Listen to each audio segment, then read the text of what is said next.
여러분 안녕하세요. 순천 도시남입니다. 오늘은 이렇게 SMPS를 하나 가지고 나와 봤습니다. 이제 수리하는 방법을 조금 말씀을 드리고자 가지고 왔는데요. 이렇게 큰 SMPS나 이런 적은 이런 아답터, 이런 SMPS나 그 원리는 똑같다라는 얘기입니다.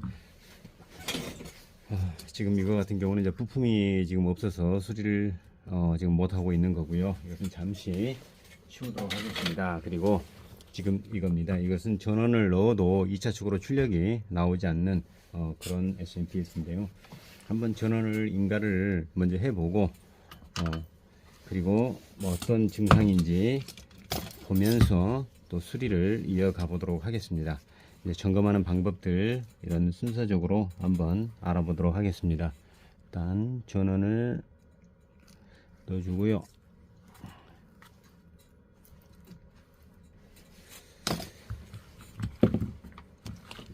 자, 이렇게 해서 테스터기는 DC로 바꾸고요. 어떤 증상인지 한번 보도록 하겠습니다. 그래서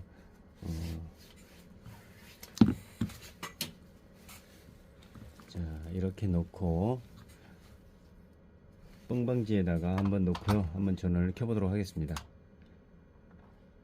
지금 뻥방지 전원 넣고요.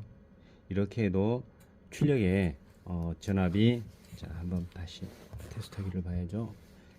이렇게 연결을 했는데 출력이 전혀 나오지를 않습니다. 지금 이럴 때 이제 점검하는 방법 같이 공유해 보도록 하겠습니다. 먼저 이렇게 AC 전압은 들어오는지부터 확인을 좀 해야 되겠죠. 그러면 AC 전압이 들어오는지를 확인을 하기 위해서 AC 모드로 놓고요. 그리고 이제 AC 220이 들어오기 때문에 상당히 좀 조심을 해야 됩니다. 지금 이 부분이 전원이 들어오는 부분이고요. 자, 219V, 220V 들어오죠. 전원은 오는데 출력이 전혀 나오지 않습니다. 일단 끄고요. 그리고 이것도 대전압 콘덴서가 있기 때문에 방전을 해주고요. 네. 자, 일단 AC 라인은 빼도록 하겠습니다. 다시.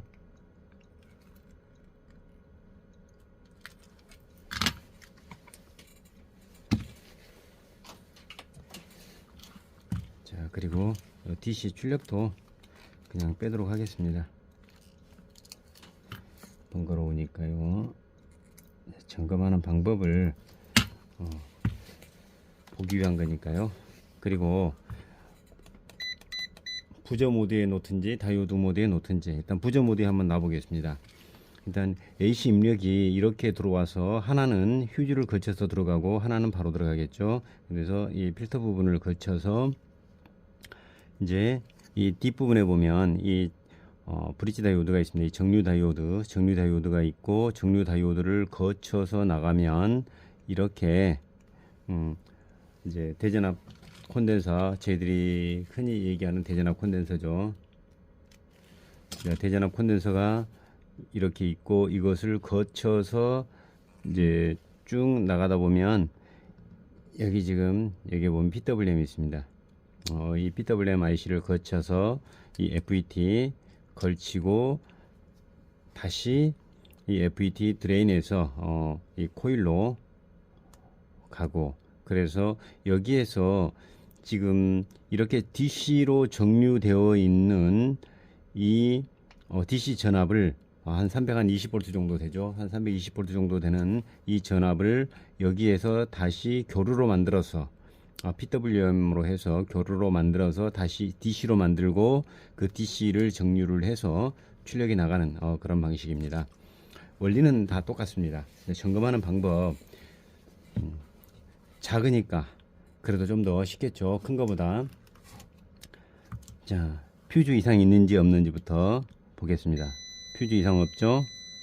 그러면 퓨즈가 이상이 없다라고 한다 그러면 여기 지금 여기가 교류 입력, 자, 교류 입력 전혀 이상 없죠. 다이오드 모드로 이제 가겠습니다. 교류 입력 전혀 어떤 값 안 나오죠. 그리고 출력값 자 이렇게 바꾸면 다이오드 하나 값 정도 나오죠. 보통 다이오드 하나 값에서 두 개 값 정도 나오면 이상이 없다라고 얘기를 했습니다. 자 여기에서 가끔씩 전압이 0.55가 아니고 뭐 1.2 뭐 이렇게 쭉쭉쭉쭉 올라가다가 0. 얼마 이렇게 막 가는 경우도 있습니다. 그런 경우에는 이 콘덴서 내부의 전압 때문에 자 지금 보이죠? 2. 얼마 이렇게 보이죠? 예.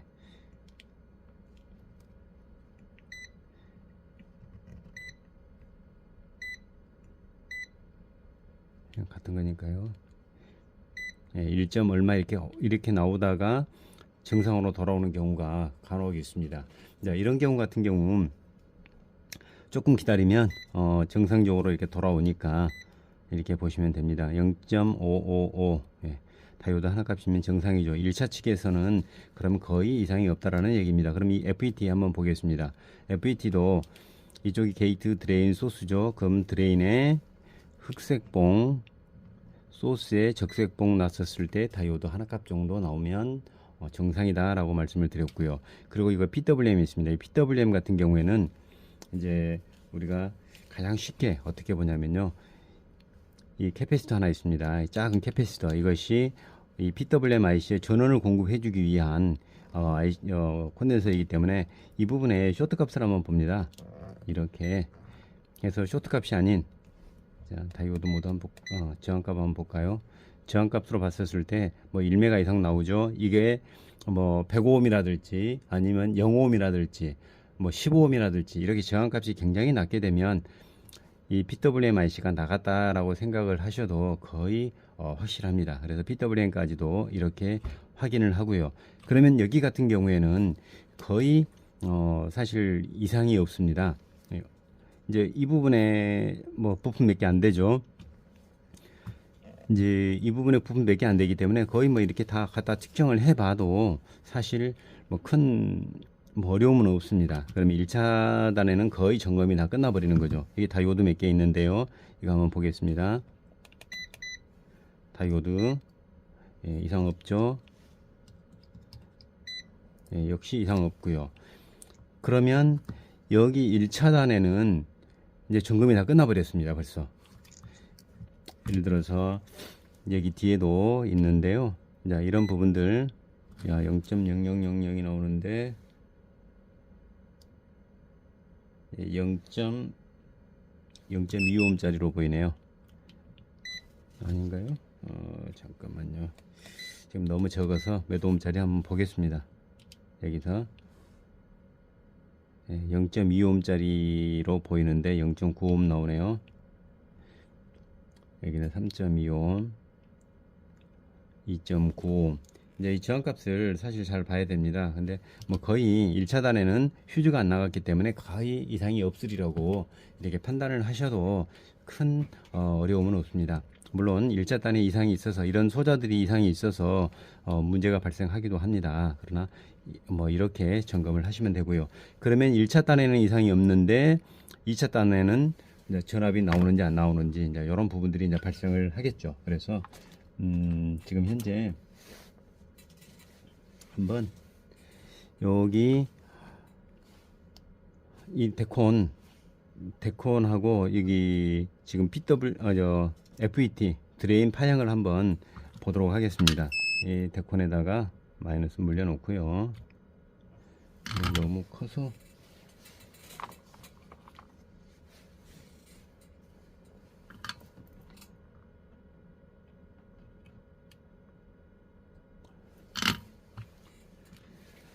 오시노스코프 한번 파형을 한번 보도록 하겠습니다. 이제 이런 부분들도 자꾸 수리를 해보시고 이렇게 만지시고 하다 보면 또 알아가게 되는 것이니까요. 아하, 또 전원을 잘라버렸네요. 그러면 일단 오시노스코프까지는 냅두고요. 2차단 바로 한번 넘어가 보겠습니다. 이제 2차단 같은 경우에는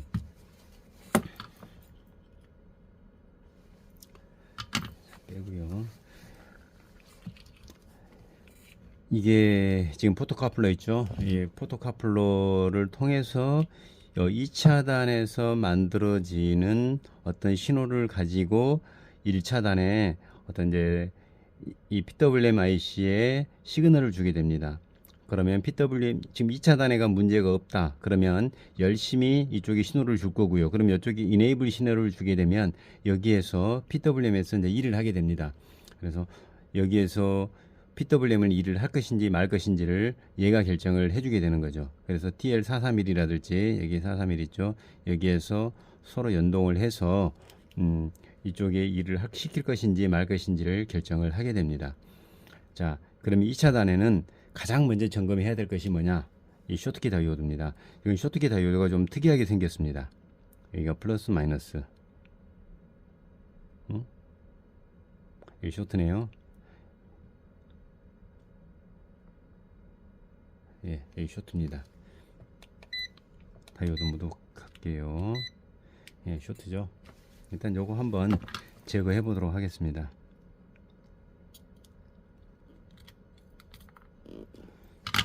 자, PWMIC가 자, 이렇게 생겼습니다. 그러면 이 PWMIC 같은 경우 지금 PWMIC가 아니고 쇼트키 다이오드 같은 경우 지금 여기가 플러스 여기가 마이너스죠. 그러면 지금 동일한 어떤 부품이 없습니다. 그러면 일반적인 쇼트키 다이오드 한번 가지고 한번 넣어보도록 하겠습니다. 예, 여기 40V 1A짜리 쇼트키 다이오드가 하나 있습니다. 이걸 가지고 한번 테스트를 해보도록 하겠습니다. 뭐 뒤에다가 그래 발 자르고 그냥 한번 테스트용이니까요. 붙여보도록 하겠습니다. 지금 여기가 플러스 여기가 마이너스 한번 연결을 해 보도록 하겠습니다.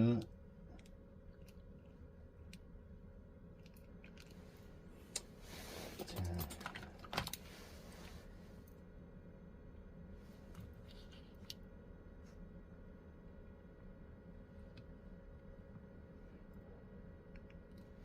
사실 이런 것들이 연결하기가 좀 까다롭긴 합니다.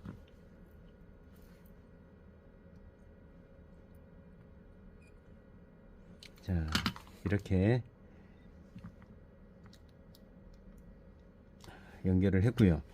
자, 이렇게 연결을 해 놓고 나서 한번 이제 뻥방지 연결을 해서 실제 전압이 나오는지 한번 보도록 하겠습니다. 일단 뻥방지 연결을 했고요. 전압이 나오는지 예, 12V 방향이 바뀌었죠. 근데 지금 보면은 전압이 굉장히 출렁거리는 것을 볼 수 있습니다. 이게 이제 전압이 출렁거리는 이유가 있습니다.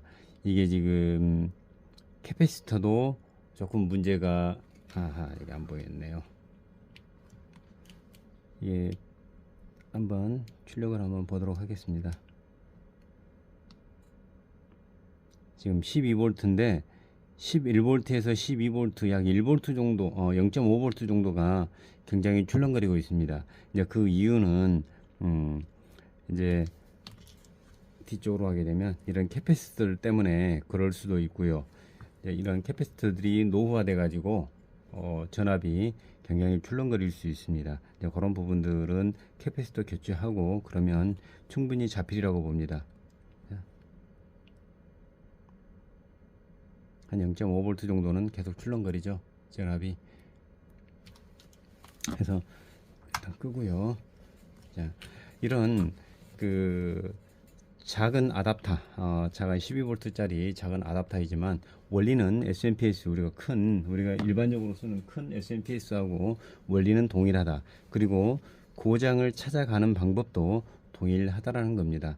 그래서 여러분들께서도 이제 큰 SMPS를 가지고 먼저 이렇게 실험을 하지 마시고 이렇게 작은 아답터 충분히 뭐 고장 내도 부담 없는 이런 아답터를 가지고 SMPS를 공부를 하시게 되면 훨씬 수월하게 SMPS에 접근을 하실 수가 있습니다. 다음에 이제 이런 SMPS들을 가지고 부품 몇 개 안 되는 SMPS들을 가지고 내가 완벽하게 어느 정도 마스터가 됐다 그러면 큰 SMPS를 보더라도 이거 이렇구나 라고 쉽게 접근을 해 나가실 수가 있는 겁니다. 오늘은 작은 아답터 가지고 SMPS 원리에 대해서 여러분들 수리하는 방법, 접근하는 방법에 대해서 말씀을 드렸습니다. 오늘도 여러분 시청해 주셔서 감사합니다.